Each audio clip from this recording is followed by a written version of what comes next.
அகிலத்தின் அன்பான சொந்தங்களுக்கு இனிய வணக்கம். மீண்டும் காணொளி பதிவினூடாக சந்திருக்கின்றோம். காசாவில் இஸ்ரேலிய ராணுவம் எவ்வாறு சுகாதார கட்டமைப்புகளையும் வைத்தியசாலைகளையும் இலக்கு வைத்து மிகப்பெரிய அளவில் தாக்குதல் நடத்தி சுகாதார கட்டமைப்பை சீர்குலைத்து அங்கே இருக்கும் மக்களுக்கு பெரும் சிக்கலை ஏற்படுத்தியிருந்தார்களோ அதே போன்றதொரு நடவடிக்கைகள் தற்போது லெபனானுக்குள்ளும் ஆரம்பித்திருக்கின்றது.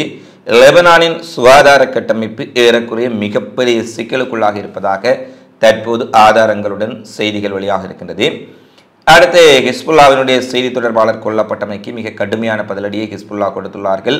ஹமாஸ் தாக்குதலில் எதிர்பாராத இழப்புகள் இஸ்ரேல் இராணுவத்துக்கு ஏற்பட்டுள்ளது. இந்த சூழலில் காசாவிலும் லெபனானிலும் பிராந்தியத்திலும் நடைபெறக்கூடிய மிக முக்கியமான சம்பவங்களை இந்த பதிவில் விரிவாக பார்க்கலாம்.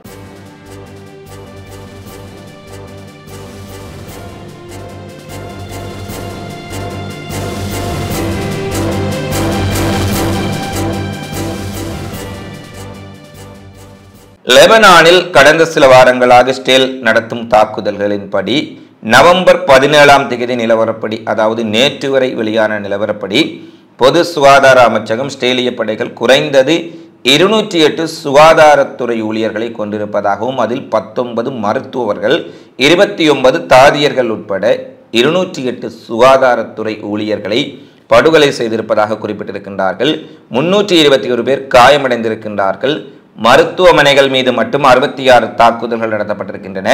அவசர மருத்துவ சேவைகள் மீது 220 தாக்குதல்களும் ஆம்புலன்ஸ் வண்டிகள் மீது 67 தாக்குதல்களும் நடைபெற்றிருப்பதாகவும் ஏனைய சுகாதார நிலையங்கள் முதலுதவி மையங்களுக்கு 287 இஸ்ரேலிய தாக்குதல்களும் நடைபெற்றிருப்பதாகவும் இதில் 40 மருத்துவமனைகள் சேதமடைந்து 8 செயல்படாத அளவுக்கு மிகப்பெரிய அளவில் சேதமடைந்திருப்பதாக லெபனானின் மனித உரிமை அமைப்புகள் குற்றம் சுமத்தி இருக்கின்றன. இதை உலகளாவிய சர்வதேச கண்காணிப்பு மனித உரிமைகள் மையமும் இந்த எண்ணிக்கைகளை உறுதிப்படுத்தி இருக்கின்றார்கள்.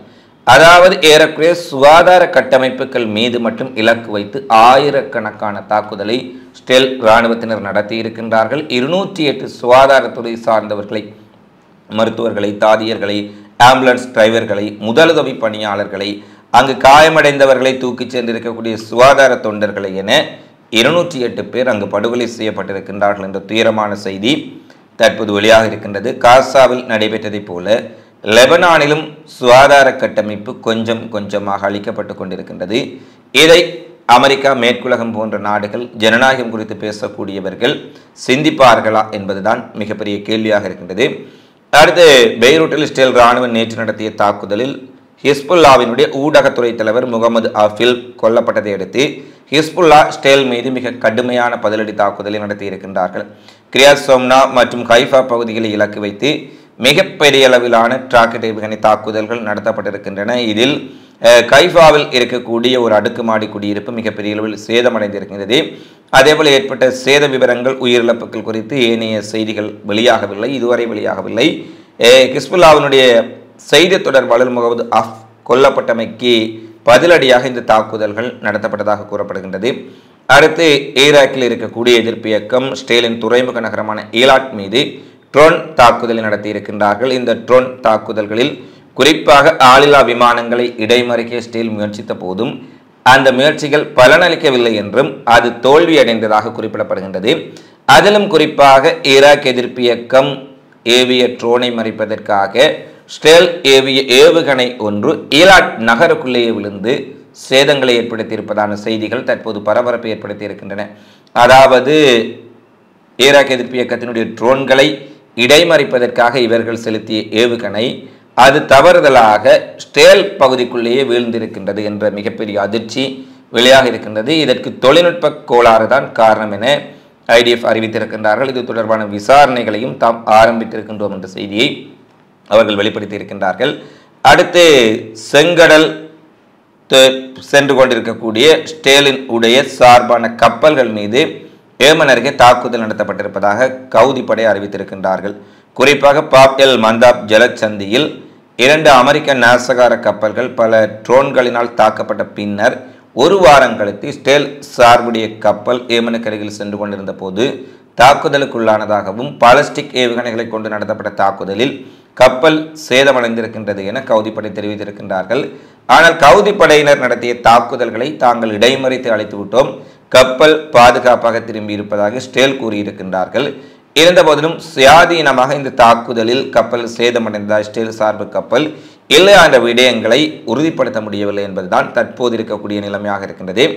அடுத்து செங்கடல் ஏமன் வளைகுடாவில் கப்பல்களை தாக்கிய சம நேரத்தில் நேற்றைய தினம் ஸ்டேலிய நகரமான ஜாஃபா மற்றும் அஷ்கலோன் மீது ஆளில்லா விமானங்கள் மூலம் கவுதிகள் ஒரு மிகப்பெரிய தாக்குதலை நடத்தியிருக்கின்றார்கள். டெல் மற்றும் அஸ்கலோனில் முக்கிய இராணுவம் மற்றும் மூலோபாய தளங்களில் துல்லியமான தாக்குதல்களை தாம் நடத்தி எதிரிக்கு சேதங்களை ஏற்படுத்தி இருப்பதாக கவுதிப்படை தெரிவித்திருக்கின்றார்கள். அவர்களுடைய ஆளில்லா விமானங்கள் ஸ்டேலிய வான்வெளிக்குள் நுழைந்து சேதங்களை ஏற்படுத்தியிருப்பதை சுயாதீன ஊடகங்களும் சர்வதேச மேப் வரைபட சேவை நிறுவனமும் உறுதிப்படுத்தியிருக்கின்றார்கள். இந்த தாக்குதலினால் ஸ்டேலுக்குள் ஏற்பட்ட சேதங்கள் குறித்து எந்த விதமான செய்திகளும் இதுவரை வெளியாகவில்லை. இருந்த போதிலும் கவுதிகளுடைய ட்ரோன்கள் இடைமறிப்புகளை கடந்து டெல் அவீவ் மற்றும் ஜாஃபா நகரங்களை தாக்கி இருக்கின்றன. அடுத்து ஸ்டேலிய இராணுவத்திற்கும் ஹமாஸுக்கும் இடையில் வடக்கு காசா பகுதியில் மிக கடுமையான சண்டை இடம்பெற்றிருக்கின்றது. மிக கடுமையாக இடம்பெற்ற துப்பாக்கிச் சூட்டில் ஸ்டேலிய இராணுவத்தின் கேப்டன் தர அதிகாரி கேப்டன் ஜோஹெப் ஃபாசி மற்றும் மேஜர் தர அதிகாரி ஸ்டாஃப் சார்ஜென்ட் நோம் என்பவரும் கொல்லப்பட்டிருப்பதாகவும் 4 ஸ்டேல் இராணுவத்தினர் காயப்படுத்தப்பட்டிருப்பதாக ஹமாஸ் தெரிவித்திருக்கின்றது. ஸ்டேலினுடைய உயர்மட்ட தளபதிகள் 2 கொல்லப்பட்டமையை ஐடிஎஃப்பும் உறுதிப்படுத்தி இருக்கின்றார்கள். ஹமாஸ் அமைப்பினருடன் இடம்பெற்ற சண்டையில் காசாவில் இந்த மரணங்கள் பதிவாக இருப்பதாக டைம்ஸ் ஆஃப் ஸ்டேல் தெரிவித்திருக்கின்றது. குறிப்பாக காஃபிர் படைப்பிரிவின் நஷோன் பட்டாலியனின் முக்கியமான தளபதியாக பாஷி இருந்தார் என்றும் கூறப்படுகின்றது. அவர் மிகப்பெரிய அளவில் இந்த காசா யுத்தத்தில் பங்காற்றியவர் எனவும் அவருக்கு தங்களுடைய இரங்கலை தெரிவிப்பதாக அவர்கள் தெரிவித்திருக்கின்றார்கள். பெய்ட் லாகியா பகுதியில் ஹமாஸ் இயக்கத்துடன் நடந்த சண்டையில் வேறு ஸ்டேல் இராணுவத்தினர் வேறு பகுதியில் 2 உயிரிழந்திருக்கின்றார்கள் என்ற செய்திகளும் வெளியாக இருக்கின்றன. இதுவரை இல்லாத அளவுக்கு காசாவில் ஸ்டேலிய இராணுவத்திற்கும் ஹமாஸ் படைகளுக்கும் இடையிலான மோதல் அங்கு அதிகரித்திருப்பதை திட்ட தெளிவாக பார்க்கக்கூடியதாக இருக்கின்றது. அடுத்து ஈரானினுடைய அதி உச்ச தலைவர் அயதுல்லா அல் கமேனிக்கு என்ன ஆனது என்று ஒரு மிகப்பெரிய அளவிலான செய்தி சமூக வலைத்தளங்களிலும் ஊடகங்களிலும் கூட தற்போது இடம்பெற்றிருக்கின்றது. அயதுல்லா அல் கமேனி மிகப்பெரிய அளவில் உடல் நலக்குறைவுக்கு உட்பட்டிருப்பதாகவும் இதன் காரணமாக அவர் ஏற்கனவே 85 வயது நிரம்பியவர். இதன் காரணமாக ஈரான் உச்ச தலைவர் அலி கமேனியின் மகனான மொஜ்தாபா கமேனி ஈரான் அரசியலில் அவர் மீண்டும் அல் கமேனியின் இடத்துக்கு உச்ச தலைவராக வர இருக்கின்றாரா என்ற கேள்விகளை பலரும் எழுப்பியிருக்கின்றார்கள். மதகுரு ஸ்தாபனத்துடன் நெருங்கிய உறவுகளுக்கு பெயர்பட்ட மொஜ்தாபா சாத்தியமான தலைமை பாத்திரத்தை ஏற்பதற்கு தயாராகி வருவதாக கூறப்படுகின்றது. மற்றும் ஸ்டேலுடனான பதற்றங்களுக்கு மத்தியில் ஈரானிலிருந்து வெளியிடப்பட்ட இந்த செய்தி ஈரானுக்குள் இருந்து கசிந்திருக்கக்கூடிய செய்தி மிகப்பெரிய கேள்விகளை எழுப்பியிருக்கின்றது. அயதுல்லா அல் கமேனிக்கு ஏதாவது ஆகிவிட்டதா என்ற கோணத்திலும் கூட ஈரானியர்கள் தங்களுடைய கேள்விகளை கவலைகளை சமூக வலைத்தளங்களில் எழுப்பியிருந்தார்கள். ஆனால் அயதுல்லா அல் கமேனிக்கு எந்த அசம்பாவிதமும் நடக்கவில்லை. ஆனால் அவர் வயது காரணமாக ஏற்பட்ட உடல் நலக்குறைவினால் அவருடைய மகன் அந்த இடத்திற்கு நியமிக்கப்படலாம். அதற்கான ஆலோசனைகள் ஈரானுக்குள் நடைபெற்றிருப்பதாக குறிப்பாக அயதுல்லா அல் கமேனியின் மகன் மொஜ்தாபா கமேனி இலக்கு வைத்து அவரை மேற்கோள் காட்டி பல செய்திகள் வெளியாக இருக்கின்றன. இந்த நிலையில் அயதுல்லா அல் கமேனி உடல்நலக்குறைவு எத்தகையது, அவர் கடுமையாக உடல்நலம் பாதிக்கப்பட்டிருக்கின்றாரா என்ற விடயங்களை ஈரானுக்குள் இருந்தோ ஈரானுக்கு வெளியே இருந்தோ உறுதிப்படுத்த முடியவில்லை என்பதுதான் தற்போது நமக்கு கிடைத்திருக்கக்கூடிய செய்தி. அடுத்து அமெரிக்க அதிபராக டொனால்ட் ட்ரம்ப் பொறுப்பேற்றுக் கொண்ட பின்னர் பணைய கைதிகளை விடுதலை செய்வதற்கு எமக்கு தயவு செய்து உதவுங்கள், நெதன்யாகு அனைத்து பணைய கைதிகளையும் உயிரிழக்க செய்து விடுவார் போல இருக்கின்றது. அவருடைய நடவடிக்கைகள் பணைய கைதிகளின் விடுதலை நோக்கி துளியளவும் இல்லாத காரணத்தினால் மிகப்பெரிய அளவிலான சிக்கலை நாங்கள் சந்தித்துக் கொண்டிருக்கின்றோம். எனவே பணைய கைதிகள் விடுதலைக்கு அமெரிக்க அதிபராக தேர்ந்தெடுக்கப்பட்ட டொனால்ட் ட்ரம்ப் உதவி செய்ய வேண்டும் என ஸ்டேலியர்கள் நேற்று நடந்த பேரணியில் கூச்சலிட்டிருக்கின்றார்கள். பலர் ஆக்ரோஷமாக டொனால்ட் ட்ரம்பினுடைய உதவியை கேட்டிருப்பது நெதன்யாகுவுக்கு ஒரு புறத்தில் சங்கடத்தையும் மறுபுறத்தில் நெருக்கடியையும் ஏற்படுத்தி இருக்கின்றது. ஏனெனில் ட்ரம்பிடம் நேரடியாக விடுக்கப்பட்ட கோரிக்கை நெதன்யாகுவுக்கு எதிராக இருக்கும் மக்களினுடைய போக்கு எத்தகையது என்பதை காட்டுவது ஒரு புறம் இருக்க, மறுபுறத்தில் ஹமாஸுடன் ஒரு போர் நிறுத்தம் செய்வதில் நெதன்யாகுவே தொடர்ச்சியாக தவறளித்து வருகின்றார் என்ற ரீதியிலும் அந்த போராட்டத்தில் தெரிவித்திருக்கக்கூடிய கருத்துக்கள் நெதன்யாகுவுக்கு அதிர்ச்சி ஏற்படுத்தியிருக்கின்றன. அடுத்து போலந்தினுடைய பாதுகாப்பு அமைச்சர் உக்ரைன் ஜனாதிபதி ஜெலன்ஸ்கி ரஷ்யாவுடனான போரில் போலந்து உதவிகளை வழங்கவில்லை என்று குற்றம் சாட்டியுள்ளமை ஏற்றுக்கொள்ள முடியாது என்று தெரிவித்திருக்கின்றார். குறிப்பாக போலந்து வாக்குறுதி அளிக்கப்பட்ட மிக் ஜெட் விமானங்களை வழங்க தவறிவிட்டதாகவும் உக்ரைன் மீது ரஷ்யா ஏவுகணைகளை இடைமறிக்க மறுத்துவிட்டதாகவும் செலன்ஸ்கி கூறியிருக்கும் சூழ்நிலையில் அவர் போலந்து தன்னுடைய சொந்த பாதுகாப்புக்கு ஜெட் விமானங்கள் அவசியம் என்பதால் இதுவரை உக்ரைனுக்கு போதிய விமானங்களை வழங்க முடியவில்லை. நிச்சயமாக தேவையான விமானங்கள் எங்களிடம் கிடைக்கப்பெற்றால் அவற்றை நாங்கள் வழங்குவோம் என கூறியிருப்பதுடன் குறிப்பாக ஆரம்பம் முதலே ரஷ்யா உக்ரைன் போரில் உக்ரைனுக்கு மிகப்பெரிய அளவில் உதவி செய்யக்கூடிய ஒரு நாடு போலந்து அந்த நன்றியை மறந்து ஜெலன்ஸ்கி விமானங்கள் கொடுப்பதிலும் சரி ஏனைய உதவிகளிலும் போலந்து சொன்னதை செய்யவில்லை என கூறியிருப்பது எங்களை அவமானப்படுத்துவது மட்டுமல்ல, ஜெலன்ஸ்கியினுடைய ஒரு நன்றி மறந்த செயல் என குறிப்பிட்டிருப்பது ஜெலன்ஸ்கிக்கும் குறிப்பாக போலந்து அதிபருக்கும் இடையில் அல்லது போலந்துக்கும் உக்ரைனுக்கும் இடையில் ஒரு ராஜதந்திர முறைகளை ஏற்படுத்தி இருக்கின்றது. இவ்வாறு கடந்த ஒரு வருடத்துக்கு முன்பும் ஜெலன்ஸ்கி தெரிவிக்க அதற்கு போலந்து எதிர்வினையாற்ற பின்னர் இடையில் இருந்த ஐரோப்பிய நாடுகள் மத்தியஸ்தர்கள் அவர்கள் இருவரையும் சேர்த்து வைத்திருந்தார்கள் என்பதை பார்த்திருந்தோம். மீண்டும் ஒரு ராஜதந்திர மோதல் போலந்துக்கும் உக்ரைனுக்கும் இடையில் தற்போது ஏற்பட்டிருக்கின்றது. அடுத்து ஜனாதிபதி பிடன் ரஷ்யாவுக்குள் நீண்ட தூர ஏவுகணைகளை கொண்டு அமெரிக்க ஆயுதங்களை கொண்டு தாக்குவதற்கு உக்ரைனுக்கு அனுமதி வழங்கியுள்ள தகவல் பெரும் அதிர்ச்சியை ஏற்படுத்தி இருக்கின்றது. ஜோ பைடனினுடைய ஆட்சி முடிவதற்கே இன்னும் 1 மாத காலம் 1.5 மாத காலம் தான் இருக்கின்றது. இந்த நிலையில் இதுவரை அனுமதி அளிக்காத சூழ்நிலையில் ஜோ பைடன் தங்களுடைய நீண்ட தூர ஏவுகணைகளை கொண்டு ரஷ்ய மண்ணில் தாக்குதல் நடத்துவதற்கு கொடுக்கப்பட்டிருக்கக்கூடிய அனுமதி மிகப்பெரிய அளவு ரஷ்யா உக்ரைன் போரை திசை திருப்பலாம் அல்லது மிகப்பெரிய அளவிலான சிக்கலுக்கு கொண்டு வரலாம் என பலரும் தெரிவித்திருக்கின்றார்கள். இதுவரை இல்லாத அளவில் தன்னுடைய ஆட்சியின் இறுதி நாட்களில் அதிலும் புதிய அதிபராக டொனால்ட் ட்ரம்ப் பொறுப்பேற்றுக் கொண்டவர் அமைதி முறையில் இந்த பேச்சுவார்த்தையை தீர்க்கப் போகின்றோம். நாங்கள் ஜோ பிடன் குறிப்பிடுகின்றார், இந்த சண்டையில் குறிப்பாக வடகொரிய இராணுவம் களமிறங்கி இருப்பதால் அவர்களை எதிர்கொள்வதற்கு நாங்கள் இந்த நீண்ட தூர ஏவுகணைகளை வழங்க வேண்டும் என குறிப்பிட்டிருக்கின்றோம் என. ஆனால் வடகொரிய இராணுவத்தினர் சண்டையிடுவது ரஷ்யாவின் குருக்ஸ் பகுதியில்.